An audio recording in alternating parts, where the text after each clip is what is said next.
Selamat datang di ruang yang tidak berisik, tempat suara-suara kecil akhirnya boleh didengar.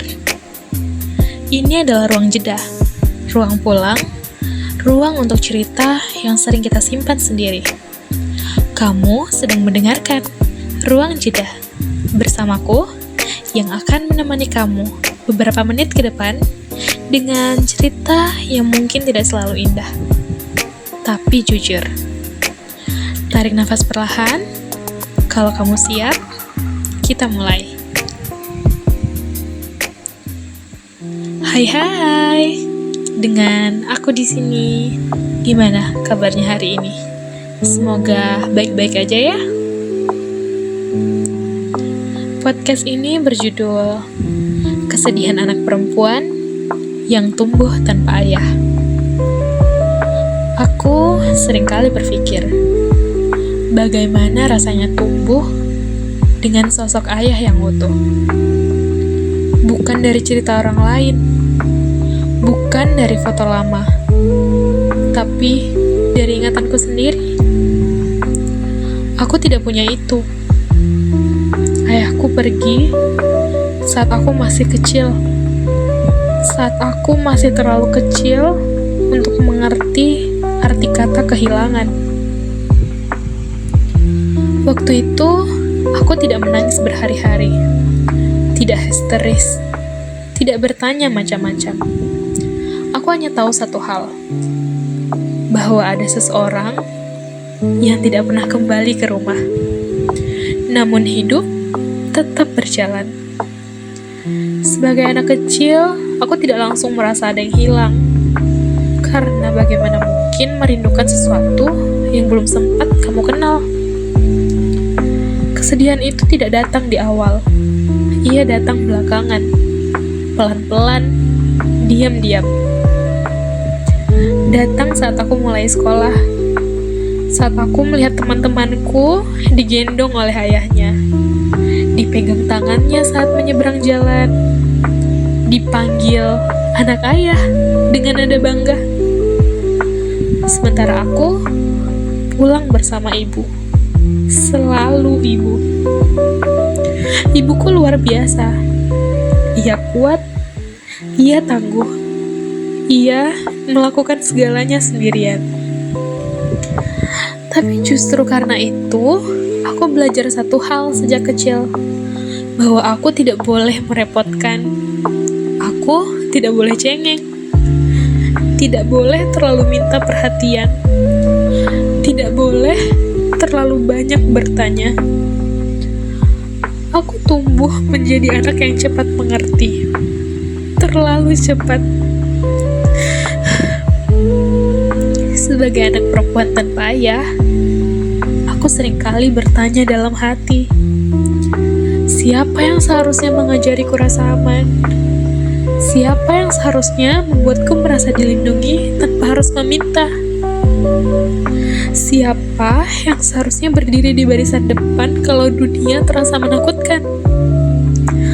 Jawabannya selalu sama. Tidak ada. Dan dari situlah aku belajar menjadi kuat. Bukan karena aku ingin, tapi karena aku tidak punya pilihan. Aku belajar mengandalkan diri sendiri. Aku belajar untuk menyimpan cerita. Aku belajar menyelesaikan luka tanpa adanya saksi mata.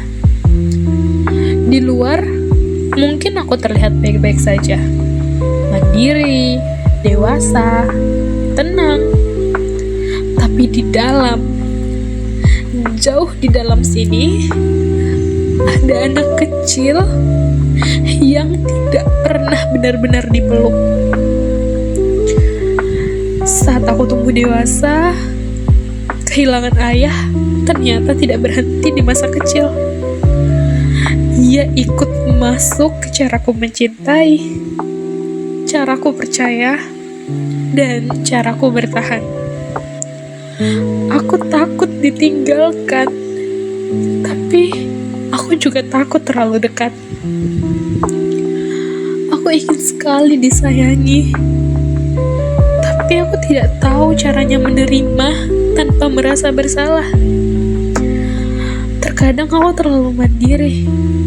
Terkadang aku terlalu waspada. Karena dalam kepalaku selalu ada satu suara kecil. Kalau kamu bergantung, kamu bisa kehilangan lagi. Dan luka ini tidak selalu terlihat, tapi ia hidup, bernafas, dan ikut tumbuh bersamaku. Aku sering kali merasa iri.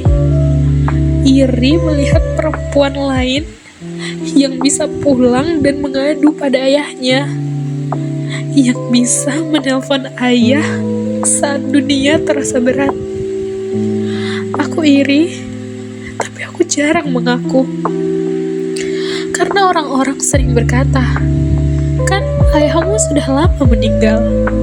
Atau, kan kamu sekarang sudah kuat. Seolah kesedihan punya batas waktu. Padahal kehilangan ayah bukan soal berapa lama, tapi soal selamanya. Ia mungkin tidak selalu terasa, tapi ia selalu ada. Selalu ada. Untuk kamu, anak perempuan yang tumbuh tanpa ayah, kamu tidak aneh karena merasa ada bagian hidup yang kosong. Kamu tidak lemah karena sesekali ingin dimanja, ingin dilindungi, ingin disandari. Kamu berhak untuk bersedih.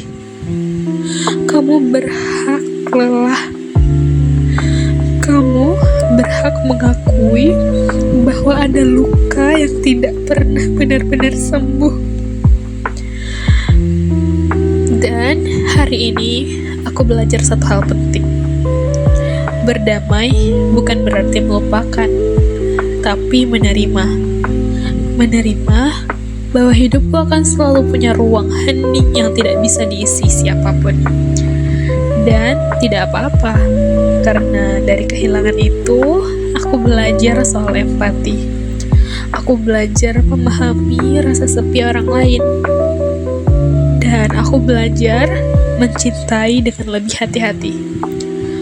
Aku tidak tumbuh dengan sempurna, tapi aku tetap tumbuh, dan itu sudah cukup.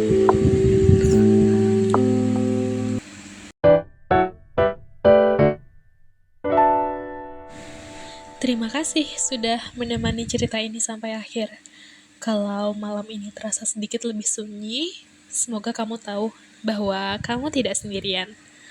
Kita mungkin tumbuh dengan cerita yang tidak lengkap, tapi kita tetap berhak menjalani hidup dengan utuh.